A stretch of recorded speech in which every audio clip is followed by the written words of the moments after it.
So do you need probate if there's a trust? So that's a tough one, but we have to think about what probate is, and then also think about what a trust is, and then the answer becomes pretty evident.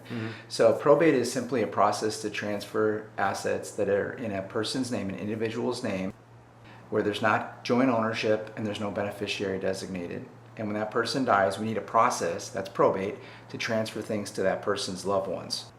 So the idea behind a trust, which we use in our practice on a regular basis, is to take title to assets during lifetime. Most people, when they say the word trust, they're talking about a revocable trust or a living trust.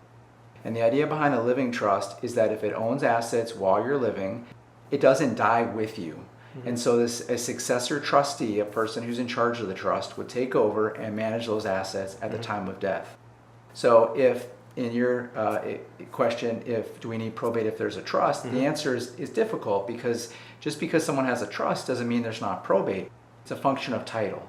So if I've taken my house or a piece of property and put it into a trust and then die, there is no probate. Okay. Because the trust is the owner. Just like if a corporation owns something, it would continue on, and that successor, in this case a trustee, would be able to go to a closing for a sale.